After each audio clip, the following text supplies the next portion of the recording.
Hello everyone, I hope you can hear me okay.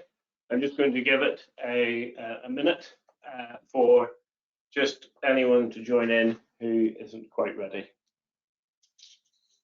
or half a minute.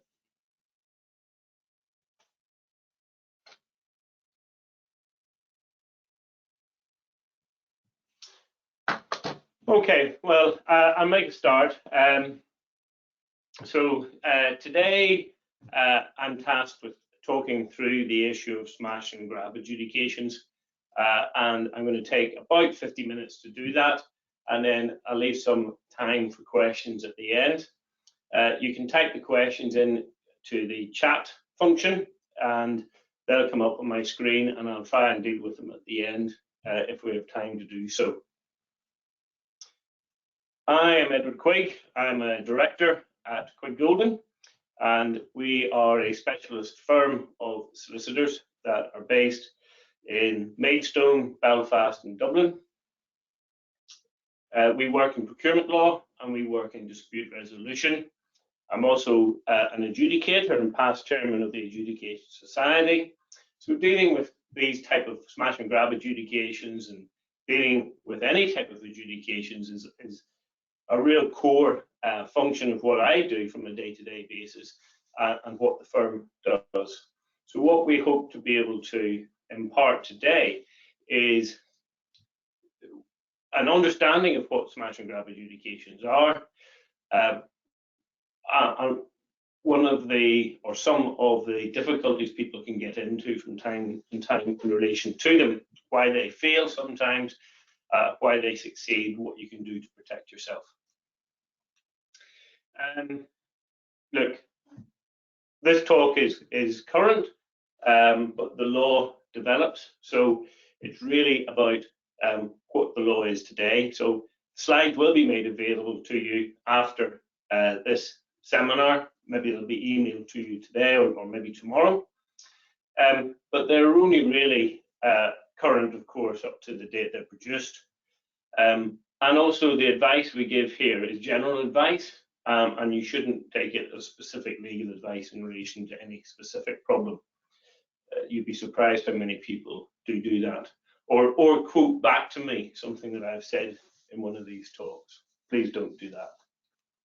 So we're going to look at what smash and grab is. We're going to look at a little bit of the history behind them and what the law is, and then we're going to look at some practical applications and things to remember. So a smash and grab adjudication occurs where two things have to align. First of all, a payer, that's the person who's supposed to be paying money on the construction contract, fails to serve a valid and on time payment notice or pay less notice.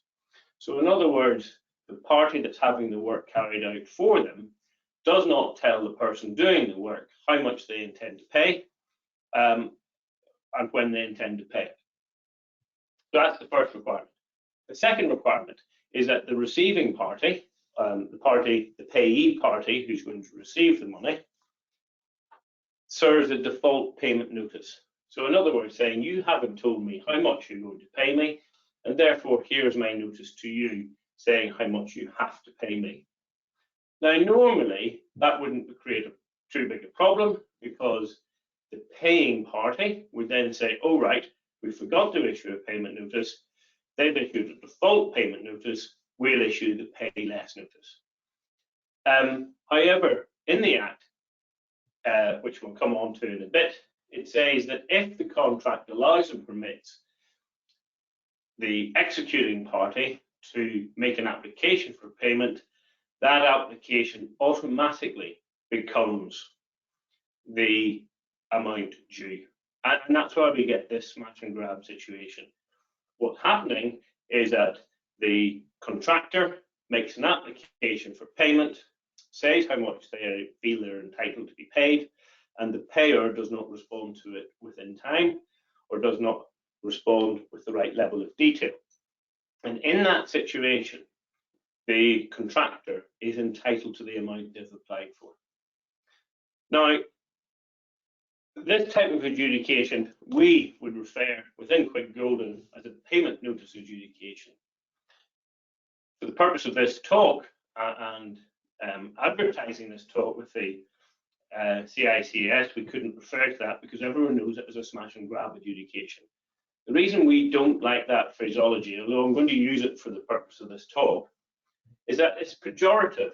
And indeed, the term came from a barrister who was defending enforcement of a smash and grab adjudication in court and referred to it as smash and grab, some sort of robbery that's going on, forcing the paying party to pay the amount applied for. But I think that's wrong. Look at it the other way. The contractor has done the work, they've come to site, they've spent money on materials, they've executed the work that the employer has asked them to do, and the employer can't even tell them how much they're going to pay. And in that situation, the law says, well, the contractor is entitled to what they say is due. And is that not reasonable? Is it not reasonable that somebody doing the work is entitled to be told how much they should be paid? And so we don't like the term smash and grab. We accept that that is what the industry has come to know these adjudications as, and to some extent we have to adopt that language and terminology. But I think it's pejorative and I think it's unfair. I prefer to think of it as a payment notice adjudication. And I think the least that a executing party, be it a subcontractor or a contractor, can expect is to be told how much they're going to be paid. So where does all this come from? Well, a little bit of history. Lord Denning, we will recall his famous maxim that cash flow is the lifeblood of the construction industry. And the government was aware that cash was not flowing down the supply chain in the construction industry as it should. And therefore, it commissioned Sir Michael Latham to look into the issue, who published his report, the Latham Report, in 1994, called Constructing the Team. In that report, there were a number of recommendations, but in relation to payment type issues, he recommended that certain payment practices should be outlawed, such as pay when paid. He also recommended that there should be a statutory right to be told how much you were going to be paid and a right to be paid on an interim basis. And then lastly, Sir Michael said that there had to be some sort of process by which any payment dispute could be referred quickly and speedily without having to go to the courts or go through arbitration. The government adopted nearly all of the recommendations of Sir Michael and did so through the Construction Grants, trying to get the title of it, the Housing Grants Construction Regeneration Act, and then later amended it through the Local Demography Act. But in essence, what the Act now provides is two different things. It sets out a mechanism to determine when and what is to be paid, and that requires notification of how much is going to be paid. And secondly, a mechanism to resolve any dispute over how much is to be paid, and that is adjudication. So there's the full title there, the Housing Grants Construction Regeneration Act. It's a statutory payment mechanism is set out, and a statutory process to resolve a construction dispute is set out in that legislation. So in relation to payment notices, I'm going to set this out in a graphic for you in a bit, but it's important just to go through some of the sections in the legislation. Firstly, we have to identify the due date. The due date is not the date in which you receive the check, but in old language, we would call it the valuation date. So it's the date you value the works up to. That is the due date. And every contract has to set out a mechanism to determine what the due date shall be. Normally, it'll be something like the last Friday in a month. Sometimes they're set out in a schedule, but there has to be some way of determining the due dates.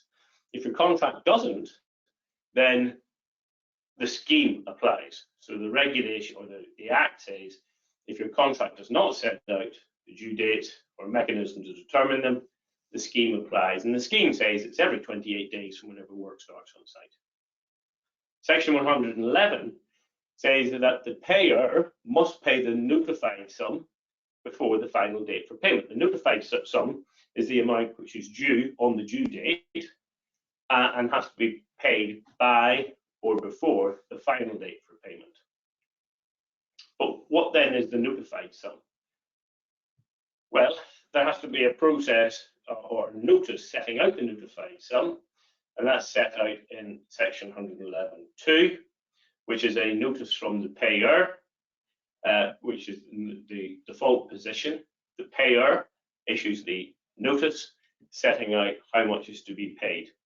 And normally in a JCT type contract, that would be the architect's payment certificate. In a subcontract, it would be a payment certificate from the main contractor. So there has to be a payment notice issued by the payer. However, section 111B then says, well, if a payment notice hasn't been issued by the payer, then the payee is able to issue a default payment notice. And that, as we'll see, could be its application for payment. And then lastly, at 111.3, the payer is able to issue a pay less notice. So even though there's a payment notice saying how much is to be paid, whether it's the payer notice or the default notice, the payer is able to issue a pay less notice within so many days if they feel less is due. It's a safety net type situation. So this is an important element of it, of the whole smash and grab type situation.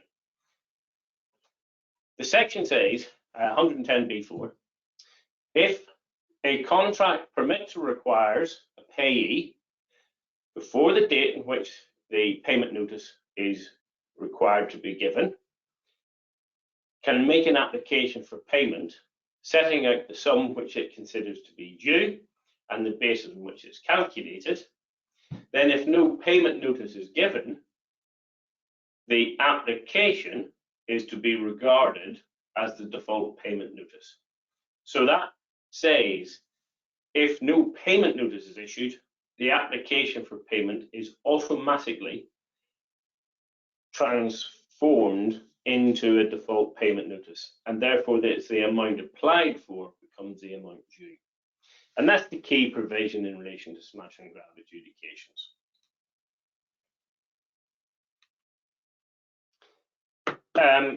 Just a reminder that most of the standard form contracts will all comply with the legislation.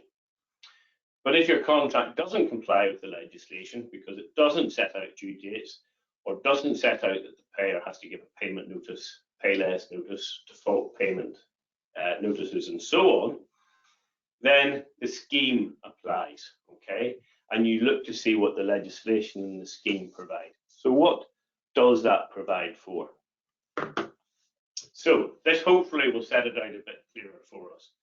We have the payment due date, and within 5 days of that, the payer must give a payment notice. That 5 days cannot be changed. You can't change that to within 10 days. It has to be within 5 days of the payment due date. Within 17 days of the payment due date, the money has to be paid over. That is the final date for payment. However, there is a safety net for a payer who's maybe issued a payment notice and then something happens on site and you need to pay less, you can issue a pay less notice within not later than 7 days before the final date for payment. So that's how it operates.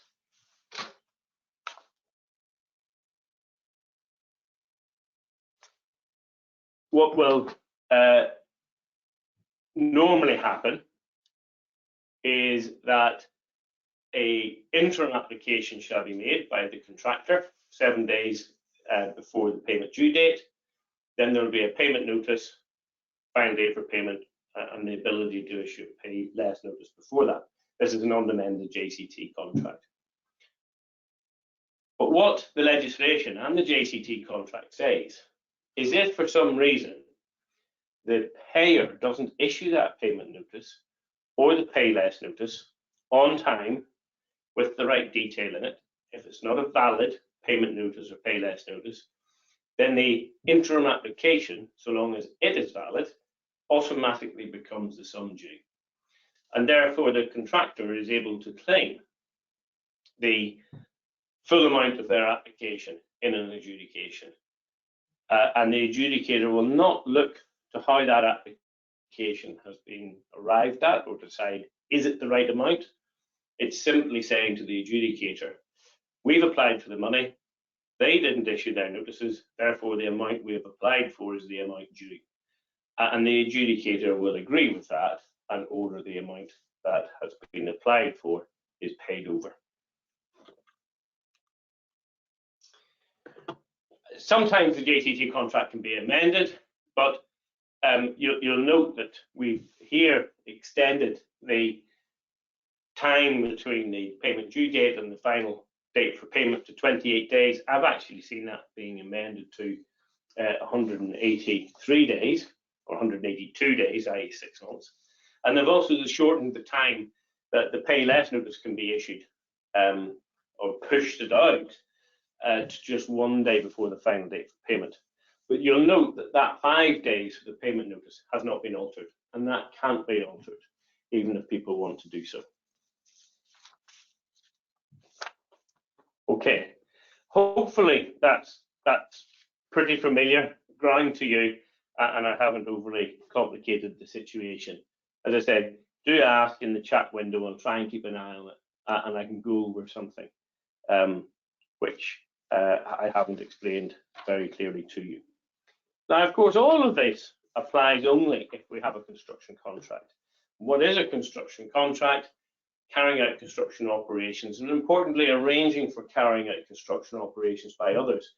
So having design carried out, a design, the contract with the architect or with the engineer is a construction contract, and therefore the architect is able to run a smash and grab adjudication for his or her fees, just as a contractor can claim. But it doesn't cover certain contracts. It does not cover supply-only contracts of goods. So a contract with a builder's merchant, contract with a concrete supplier would not be covered by the definition of a construction contract because no work has been carried out on site. We sometimes have interesting arguments about, for example, precast concrete. Well, if it's precast concrete that's deliver only, it's not a construction contract. But what if the manufacturer of the precast concrete slabs positions those slabs on site and installs them? Well, that then actually can transfer our contract into being a construction contract. There are also some contracts which are excluded from the operation of the Act, and that includes contracts for, let's say, petrochemical plants or steel being supplied to support petrochemical plants or water treatment plant. They're excluded. All those exclusions are set out in the Act. I won't bore you with going through them. But one of the key areas is in relation to residential occupiers. Parliament decided that this regime shouldn't apply to residential occupiers because they are perhaps unsophisticated employers and could get caught out if they didn't realise all these rules apply. However, and this is important, even if the statute doesn't apply, if the contract sets out similar rules because somebody has used a standard form JCT contract, then those rules are going to apply whether or not the contract is defined as a construction contract. We would call that then a contractual adjudication and a contractual argument, as opposed to having to rely on the statute and on the Act. So we've talked a little bit about the fact that the payment or the pay less notice has to be valid. So what then what characteristics need to be there for it to be valid? The payment notice or pay less notice has to be served on time, and it has to have the right content. Okay, so what then? Let's unpack those issues about timing and contents a little bit more.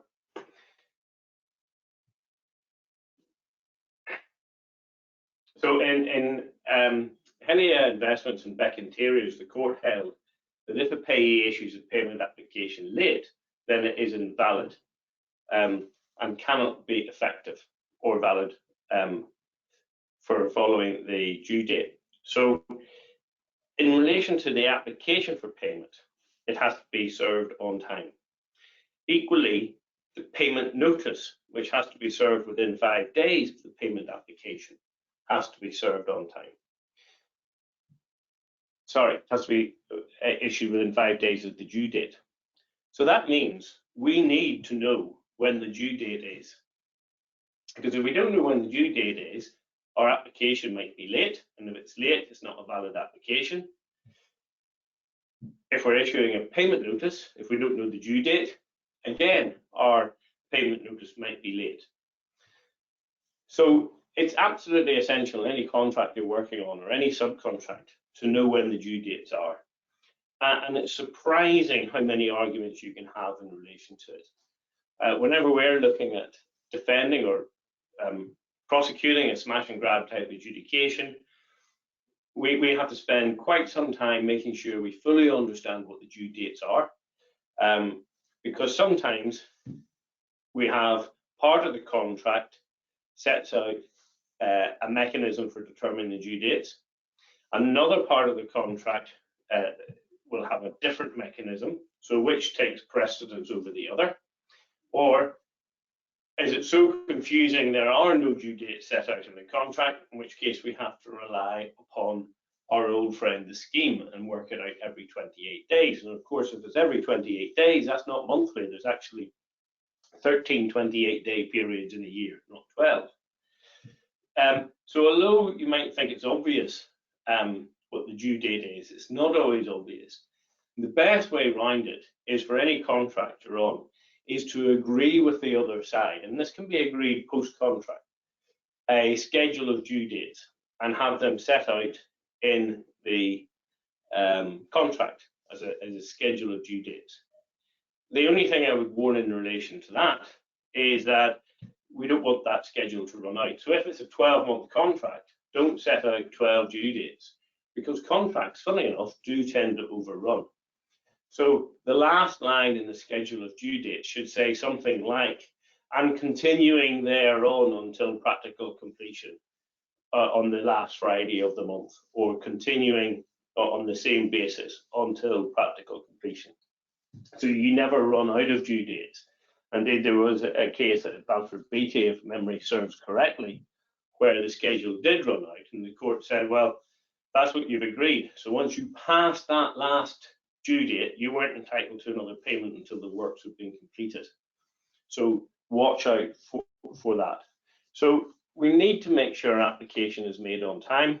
And if you're a contractor and you're thinking, I'm going to set up a payment application, which I'm going to run a smash and grab adjudication because the client never tells me how much he's going to pay, you've got to be doubly sure that that application is made on time. If it's not made on time, it's not valid, and it won't serve as a default payment notice. Then we need to look at the contents of our application or our payment notice. The requirements for an application and a payment notice in terms of the content are the same, except I would highlight in the case of Surrey and Sussex Healthcare and Logan Construction, the penultimate one on that list, the court did suggest that if you're a contractor seeking to use an application for payment in a smash and grab adjudication, there is a higher threshold to be met in making sure you have complied with all of the provisions of the Act in relation to your application. In other words, the court will be unforgiving to a contractor saying that their application complies. They may be, therefore, more forgiving, not very, but slightly more forgiving to the payer who says, well, look, this is my payment notice. So what then does it have to have in it? It has to set out the sum considered to be the due and the basis of the calculation. And it has to be set out with proper clarity, so that it has to be clear, and it has to, in substance, form, and intent, be an application for payment and free from any ambiguity. So situations we find ourselves in sometimes is a contractor submits a spreadsheet and says, here is our current valuation of the works. Well, here is our current valuation. That isn't clear necessarily in intent that it is an application for payment. It doesn't clearly set out the due date. Therefore, it may not, in substance, form, and intent, be taken to be an application for payment. So our advice to any contractor or subcontractor making an application for payment is to be very clear that in your email, here is our application for payment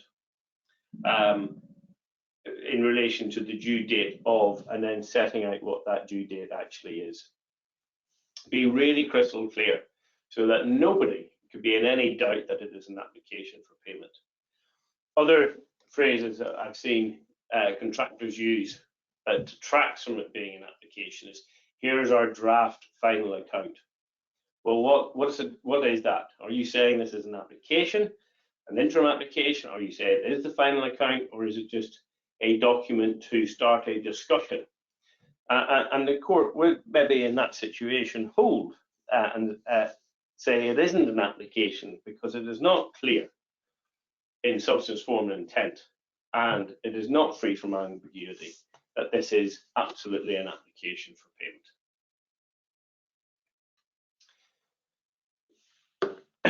So in terms of summary, it has to be clear what it is, it has to be free from ambiguity, it has to be clear it's an application seeking payment.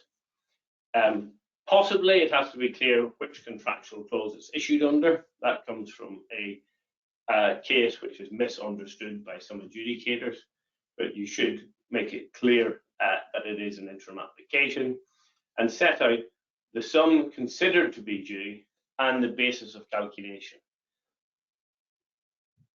We often debate what level of detail does a payment notice or an application for payment have to contain so that it is that it has got the basis of the calculation. So for example, if a contractor should apply and say value of works done 500,000 less retention less previous amounts equals amount due, does that set out the basis of the calculation? And I think the answer to that has to be no. It doesn't set it out in sufficient detail to show the basis of calculation. Does the contractor have to set out with each application, for example, if they're claiming 100 square meters of rendering, do they have to provide marked up drawings showing exactly where that 100 square meters of render is in the building, or is it sufficient to say 100 square meters times the rate if that's one line in a bill of quantities that has 5,000 lines? Now, I don't think you need to go to the extent of providing marked up drawings. So there's no right and wrong here. It's very much a grey area. And one of the tests that I've seen used is, does it set an agenda for a dispute if the other side disagrees with it? So in other words, if you make an application for payment, seeking a payment of £500,000, the employer says, I'm only paying you 200,000. Do you have sufficient information at that stage to refer the matter to adjudication? Well, no, you don't really, because all you know is how much one party wants and how much the other is prepared to pay. You need to know why the difference exists. Is the difference in relation to one variation or two variations? Is it in relation to the quantity or is it in relation to the rate? So it has to be in sufficient detail. And it's one of these situations that it's very easy for a judge or an adjudicator to decide whether or not the level of detail does set out the basis of calculation of the sum due or not, but it's very hard to define it in a way as a legal test.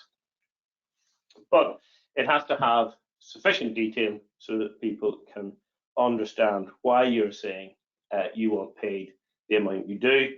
And when the employer issues their payment notice, it has to have sufficient detail for the other side to know why you don't agree with them. And I don't know if you can put it in more detail than that. If we have got a notice that's going to be given on time and it contains the right information, well, it has to be served properly. It has to be given over the right way. And so in our GB plastering, the court held that it was the payee's failure to send a payment application to the agreed email address which rendered it invalid. So if a contract specifies how you are to make an application or where it's to be sent to, then you have to make sure you comply with that. Now, I've seen main contractors trying to abuse this in some ways, where they have said that if an application is to be considered an application for the purpose of 111 of the Housing Grants Construction Act, it has to be delivered in a hard copy to our registered office by registered post. So they're, in other words, setting some very high hurdle in relation for it to be served properly, because nobody does that on a day-to-day basis. I haven't seen how the courts would deal with that type of situation, but the courts have said that if you specify an email address, it has to go to that email address. It has to go by the agreed mechanism in the contract. Perhaps if that contract sets out a ridiculous process that has to be followed, the court might find some way to interfere. But take it that you have to do it as per the contract rules. My advice to my clients is that right from the word go, you should make every application for payment exactly as specified in the contract. You see, what sometimes they'll do is they'll have an agreed mechanism of working whereby they just email it to somebody. And then they've got into a situation where they think, look, we might want to run the smash and grab adjudication based on our application. Oh, well, okay, then the contract says we have to print it on yellow paper and we have to hand deliver it to the registered office. Well, of course, the minute they do that, that's alerting the other party to the fact they're thinking of going smash and grab. So far better they've done that from day one. And if you do start issuing applications for payment like that, I'm pretty sure the other side will write to you and say, would you please stop doing that? And you'll agree then a more practical way forward. But it has to be issued in accordance with the contract rules. It also has to set out, or one of the phrases, sorry, one of the words I've just used, and I want to come back to. It has to set out the sum considered to be due, okay? Considered to be due. Nobody really paid attention to that wording until this case of Downs Road Development. Now, the employer in this contract thought it was far too difficult to issue a payment notice within the 5 days of the due date. And so what they did is they worked on a process whereby the employer would issue a payment notice in time for £1 less retention of 3% for 97 pence. Okay, and they would issue that within the 5 days. And then they said, oh, we'll follow it up with some more information. And the particular payment notice was number 34 that came subject to this litigation.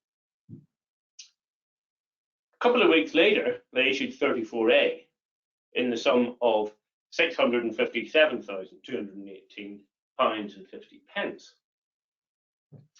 And the contractor decided to run a smash and grab type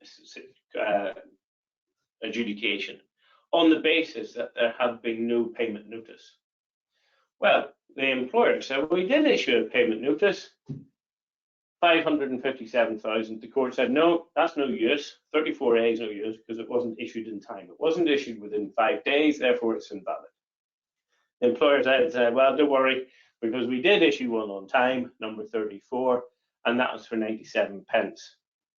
And the court looked at that and said, no, that is not a valid payment notice because it did not specify the sum that the employer genuinely considered to be due. Now, the courts imported that word genuinely, but it's hardly surprising that they did so. They said that the sum which you consider to be due must be the sum that you genuinely considered to be due. And it's quite clear that if you issue a payment notice for 97 pence and follow it up for one for 657,000, there is no way do you consider that to be the amount you genuinely considered to be due. You never thought it was 97 pence. So that case is quite understandable within its own rights. But let's unpack that a little bit and let me ask you a couple of questions. What if contractor makes an application for payment within which it asks for some money for a variation, and the architect issues a certificate, and because the QS hasn't looked at the value of the variation or put their mind to it, just values it at 0? Well, does that mean that that is not a genuine, it's not a valid payment notice because it doesn't set out the amount genuinely considered to be due? Because surely we would argue that people know it's not 0. And I think that's a reasonable shout, a reasonable argument, depending on the facts. Particularly, and I've seen this, where there is contemporaneous correspondence with the quantity surveyor and the architect, where the architect and the QS are talking about the value of this variation being 850,000 or 800,000, and then they value it at 0. Well, it's clear that that's not a genuine value, putting it at 0. So I think the Downs Road development argument works there. What about there's a loss and expense claim for £110,000 as part of an application for payment, which the architect in its payment certificate says on account 50,000. Well, is that a genuine estimate or a genuine statement as to the amount they consider to be due for loss and expense? The fact that it says on account, it could be argued, is a confession that it's not the amount they consider due, it's just an on account payment. Well, I don't know. There's no answers to this, folks. Like a lot of things in construction law, there's no hard and fast rules with it, and we'll need the courts to unpack it a bit more. The courts in Downs Road dealt with an extreme situation, which I think everybody would say that isn't the amount they consider due. And then we're going to have more vague areas, and the court's going to tell us in years to come just exactly how close do you have to be to the amount you consider to be due for it to be a valid application for payment. I want to just recap a little bit before we go further in relation to this. So the key questions for an adjudicator looking at a smash and grab adjudication, and therefore the key questions that you have to apply your mind to if you're prosecuting or defending a smash and grab adjudication, is, was there a valid payment notice and was it served on time? So to look at that, we have to ask ourselves the question, when was the due date and was this payment notice given within 5 days? Was it served in accordance with the rules of the contract? Was it sent to the right people? Was it clear in substance, form and intent that it was a payment notice? Did it set out the amount genuinely considered to be due? And did it set out the basis on which it's calculated? So that's what the court will look at to see whether or not there has been a payment notice. Now, quite often there just isn't any document whatsoever, but sometimes there is a document which the employer says is a payment notice, and the court has to apply that test. If there isn't a valid payment notice, then we have to ask ourselves, well, has there been a valid application for payment, and has that been served on time? And in doing that, we'll look at, is it clear that it was an application? Those bullet points at the bottom, free from ambiguity. And does it set out the sum considered to be due and the basis of application? And if the court is satisfied that the contractor has made a valid application for payment, or the adjudicator in the first instance, then the adjudicator will follow the rules in the contract and the statute and say, well, that is the amount due. End of. So we're not going to worry about valuing the variations or remeasuring the works. The amount you've asked for is the amount due because the employer hasn't issued their relevant notices that they have to do so. So what happens after then a smash and grab adjudication? Well, the first thing that can happen is it gets enforced. So the contractor has got a decision that they're entitled to be paid the full amount of their application. The employer doesn't want to pay it. Well, off you go to the court and you enforce it. How long does it take to enforce? Well, it depends on the time of year and depends upon the workload of the TCC or the courts in Belfast or indeed in Dublin. But in all the jurisdictions we work in, the courts have understood that for adjudication to be effective, and by God, the courts love adjudication because it takes all this work away from them. All these construction disputes that would otherwise end up potentially in court are being dealt with by adjudication. So the courts are a fan of adjudication. And they realize that for adjudication to be effective, they're going to have to enforce it quickly, because there's no point getting this super fast 28-day decision from an adjudicator if you can't turn it into cash. So the courts have attempted to carry out the enforcement in the same time as the adjudication would take, i.e. a month. And sometimes it can take more than that. But courts are striving to enforce these things quickly. And when the court look at it, they don't tend to reassess whether the adjudicator was right or wrong. They simply say, pay now, that's the amount due, unless we find that the adjudicator was outside jurisdiction and shouldn't have made the decision or breached the rules of natural justice. It's pay now is the answer. So then we have a decision of the court that the amount has to be paid. What happens if they still don't pay? Well, then you can go down the route of freezing bank accounts or third-party debt orders and seizing property. So it's incredibly rare we ever get into that situation. We've conducted over 1,500, 1,500 adjudications, and only twice have we had to get into that sort of situation. So it's very rare you'll get to that situation.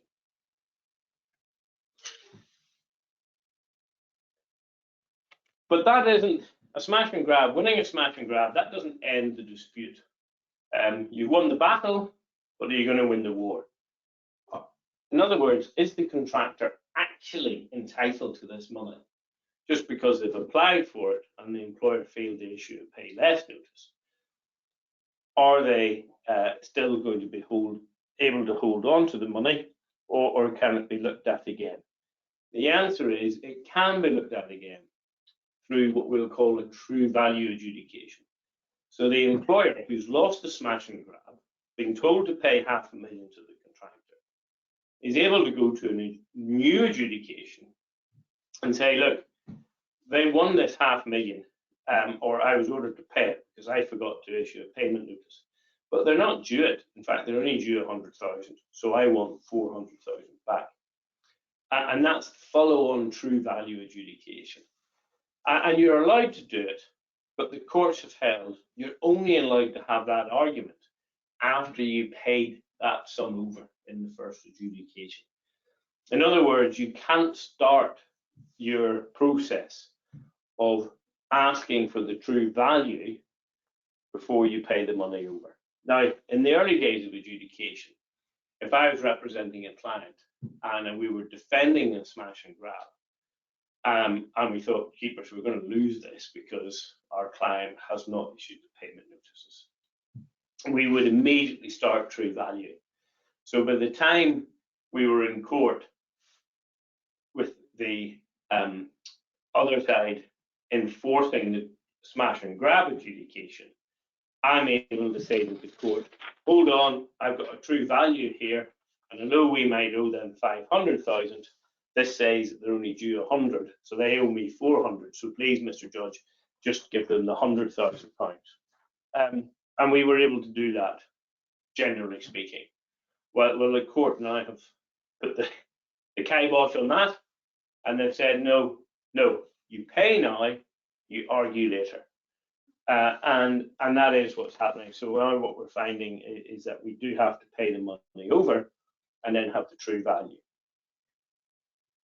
There are some limited circumstances the courts will not require that money to be paid over. One of the situations might be that there is a high degree of risk of insolvency or of the contractor running away with that £500,000, so that whenever you get a decision looking for it back, there's nothing to be got. There's no money left in the pot. It's not easy to persuade a court that that's a genuine risk that the court should take into account. And in the Court of Appeal, S&T, I think it was Jackson, said, look, don't worry about that. The answer to that problem is simple. Issue a payment notice. Because all of this has come about because you didn't tell the contractor how much you were prepared to pay. And that goes back to my initial point. I don't like the term smash and grab because it's suggesting the contractor getting away with something. As Jackson said, the answer is simple to all of this, guys. Just tell the contractor how much you're going to pay him and the basis on which it's calculated. If the contractor doesn't like it, then he has to go and argue in front of an adjudicator how much that should be, and argue about the value of the variation, or argue about the value of the loss and expense, or the extension of time. All you have to do is issue a payment notice. That's all you have to do to prevent all of this, all of these difficulties coming about. And so that brings us really through to key messages I would like you to take away from this. Firstly, contrary to Google results, smash and grab adjudications are very much alive and they are very common. I wouldn't mind guessing that of all the adjudications we deal with now, somewhere between 35 and 50% are smash and grab adjudications. And that's because people are still not issuing the payment notices they should be issued. When I mean by this Google results, if you Google smash and grab, you'll see lots of law firms saying, oh, the court hails the death of smash and grab. Recent court decision kills smash and grab. That's all nonsense, I have to tell you. I don't know what was in the mind of all these solicitors who wrote it. Maybe they got their trainees to write some of these articles without actually considering what they were writing. But the courts have not killed all smash and grab. They are still very much alive and kicking. And really don't pay heed to those articles. If you are a payee, so if you're somebody who's going to want to be paid money, then make sure every one of your applications, right from the word go, fully complies with the contract and is submitted on time. So it's clear that it's submitted in accordance with the rules about service. It's emailed to the right people. It's issued whatever time frame you have to before the due date. That it sets out the basis of, or sets out the amount you genuinely consider to be due, and sets out the basis.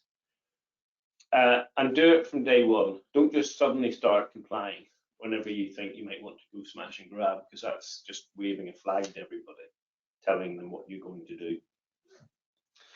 And if you're a payer, and if you don't like the idea of smash and grab, issue a compliant payment notice and or pay less notice. Fun time.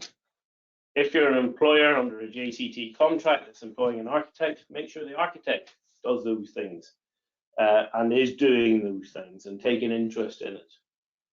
And particularly if you're a main contractor, make sure your QSs are drilled in the fact they have to do this with all of their subcontractors. And I go back, I predate, I started dealing with all these types of disputes way before the Latham report, or before the Latham report, and before the housing grants came in. And no subcontractor would ever be told the basis on which he was getting paid. All that would happen would be every now and again he would receive a check for 50,000, 100,000, 200,000, depending on the size of the job, on account payment. So the subcontractor never knew what position they were in until the end of the job, and never knew how much they could expect each month. And that was an appalling situation which has changed through this legislation. So that's the key messages, I think, to take away. I want to throw it over to you to see if anybody has any questions. I said I would finish a few minutes early. I don't see any questions. So as I say to people, it's either because I have been incredibly clear and precise in all of my answers,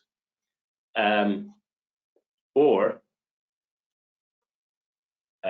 what may have happened actually is that you have asked the questions, they're in the question section, not the chat section. So I've got that open now. I'm going to answer a few of them, if I can do so. Can you issue a pay less notice if you have not issued a payment notice? Yes, you can. You can indeed. And in fact, some contractors operate a process whereby they issue a combined payment notice, pay less notice. Don't do that, because the whole idea of a payment notice is to give you a backup, or it's a safety net. So yes, you can do it, is the answer to that. Where does it state the level of detail required? I hopefully have explained to you the test I've seen applied is, is the level of detail sufficient to understand why there is a difference between the parties? And if we were going to refer that to an adjudicator, do we know what the differences are? Hopefully, I've tried to answer that during the talk. The timescale applies to an NEC. Yeah, well, it depends again where if that it's been amended in some way, but it is very similar in workings out to the process set out in the scheme, and you have to obviously apply YUK2 as to the payment clause of the NEC contract. And whoever the person asking that, if you want to email me, my email address comes up at the end here, the last slide, I think. If you want to email me, we have got a little flowchart similar to the one I set out in the slides for the NEC, and I'm happy to send that to you. Offshore wind farms, not 100% sure if they fall under the Act. I did have to consider something to do with a lighthouse, which was offshore and it wasn't within the territorial waters. So it's a jurisdictional question, I think, as much as anything. But the truth of the matter is, I don't know off my head about wind farms, offshore wind farms, that is. Compensation events. Are compensation events considered as an application for payment? No, they have to be within the application for payment. They're not an application for payment in their own right. you would have to have them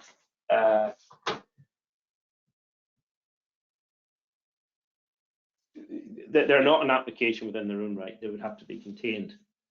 Can we share the slides? Yes, I can share the slides, and I will share the slides. I just want to answer that question about wind farms, because it's just, there's one issue that's just annoying me.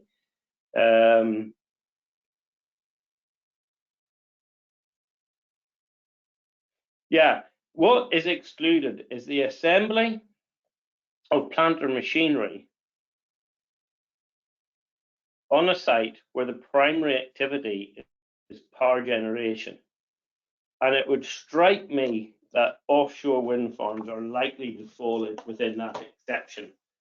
I'm sure it's been looked at and dealt with. I haven't, but it looks as if there's a good argument that they are excluded from the Act. But that's not, I'm not 100% sure on that. So with that, guys, that takes me to the end of this. I don't see any more questions that have been asked. What I say to people is, if you do have questions that come to mind afterwards, please don't be afraid to email me. Keep in touch. If it's something I think I can answer, I will answer it. If I think you're taking a liberty and trying to get free legal advice, I'll tell you that. I'll tell you that too. So please do feel free to email me any questions that come to mind. I hope you found the talk of some help to you. I hope we have demystified, if there was any mystification in relation to smash and grabs, or as I prefer to call them, technical payment notice adjudications. Big lessons for any employer out there, or any paying party if you're a main contractor in relation to your subcontracts. Just issue a payment notice on time and set it out, and then you don't need to worry about any of this. It only applies if you haven't done that. And if you are somebody who's looking to receive money, right from the word go, make sure your applications comply fully with the contract. With that, I'm going to bring the webinar to a close. Thank you very much for your time over this lunch. I hope you have a good afternoon and a good rest of the week. Thanks very much.